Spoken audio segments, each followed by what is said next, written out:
Israeli Prime Minister Benjamin Netanyahu's government has been called the most right-wing government since the country's inception.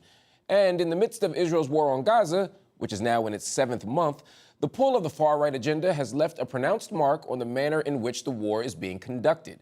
But the Israeli public's discontent with its government is growing, as are the divisions within Netanyahu's cabinet itself. So, what lies ahead?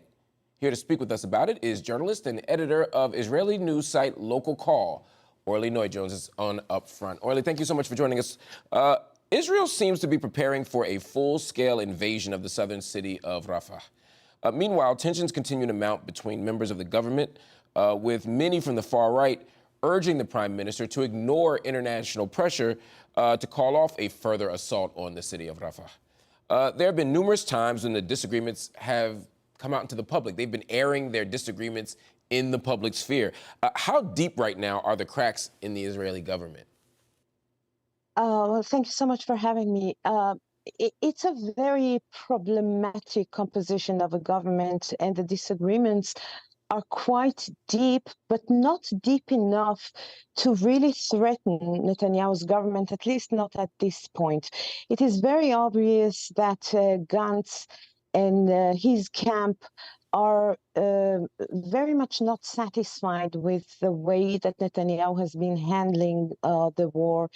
And they are very much aware of the growing public pressure to end the war, not because the Israeli public is so much worried with the horrifying massacre that Israel has been conducting in Gaza, but rather because there is a growing understanding among the Israeli public that there is actually no way to bring back those among the hostages that are still alive and those who are not without ending the war. But on the other hand, Netanyahu is very much a hostage, so to speak, in the hands of the extremists in his government, people like Itamar Ben-Gvir, Bezalel Smotrich, or Yitzhak, and so that very clearly threaten to break up the government if Netanyahu backs down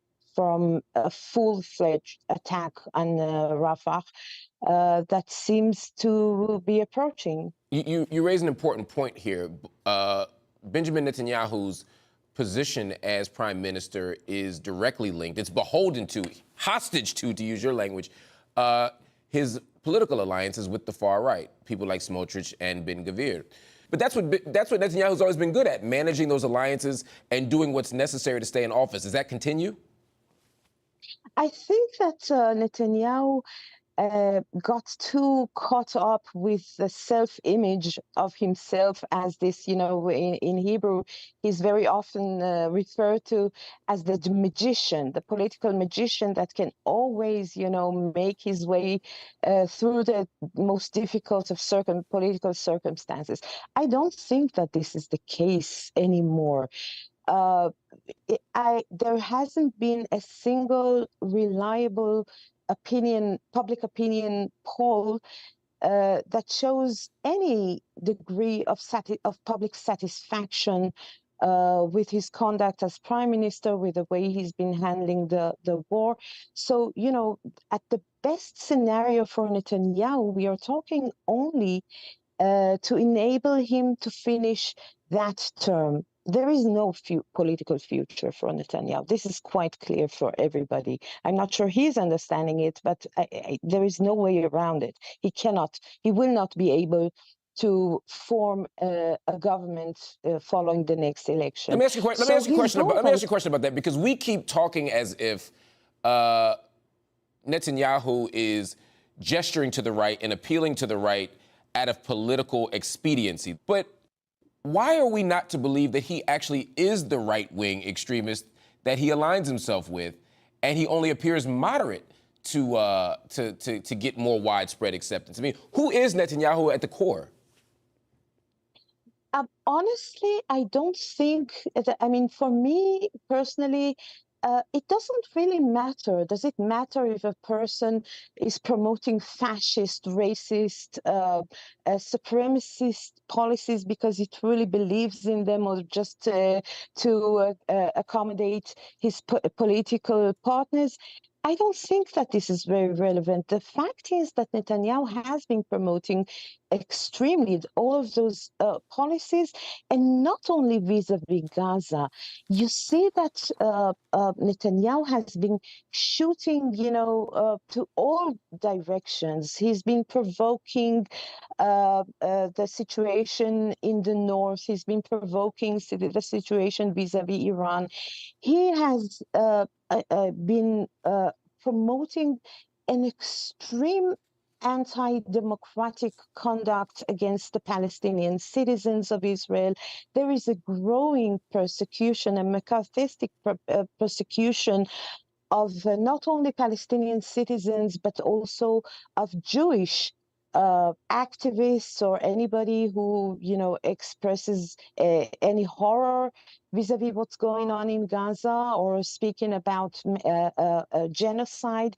So if this is really the person or just his political persona, I don't think that there is difference anymore. It makes any difference at this point. Speaking of the far right has been very vocal in Israel over the last week, particularly after President Biden announced that he wouldn't be sending any more weapons to Israel if they were going to be used in a ground invasion in Rafah. Now, of course, since that announcement, Biden has agreed to send other stuff to, billions of dollars, or over $1 billion in aid to Israel. So it was a short-lived moment of frustration for the right. But nevertheless, when it happened, Security Minister Itamar Ben-Gvir tweeted, "Hamas loves Biden. Hamas heart Biden," in response. When you see this type of rhetoric coming out of the Israeli government and aimed at Israel's top ally, the United States, when critics would argue the U.S. has done very little to rein in Israel during this time, how does that impact the international standing of Israel? There is no question that Israel is at the most difficult position regarding its international position since its establishment 76 years ago. There is no doubt about that. We are losing grounds not only with our biggest ally, the United States, but also with the Arab countries with whom we have peace treaties, and they are burning all of the political bridges of Israel with the world. Far-right ministers in the cabinet have no regards for Israel's international status. They are really searching for something fundamentally different to be achieved through chaos, through Armageddon.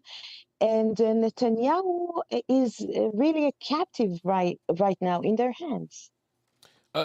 Netanyahu doesn't have to call for elections until October of 2026.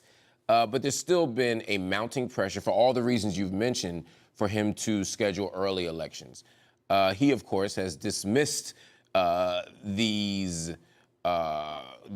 demands, arguing that Israel is at war and that elections would essentially, to use his language, paralyze hostage negotiations, and that it would bring an end to the war before the goals are completely achieved.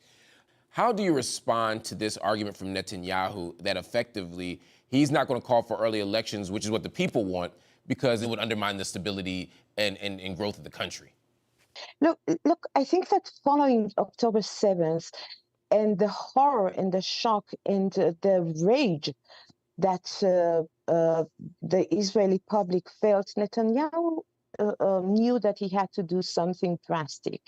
And I think that in a way he thought that a massive massacre would ease the sense of revenge that was very much existing among the Israeli public, and therefore in that way reduce the political pressure that he was under. But the thing is that he promised the Israeli public things that he could never fulfill. Two things. One is the return of the hostages, and the second is the ultimate victory, the final victory, the absolute victory, which nobody really has any idea what it's supposed to look like.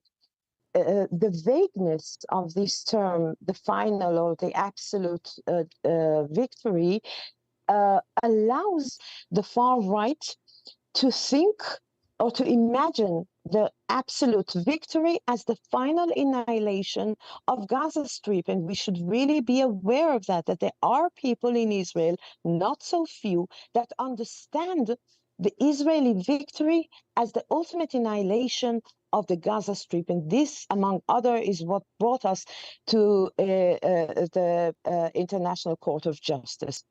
Orly Noy, I want to thank you so much for joining me on UpFront. Thank you very much. Absolutely.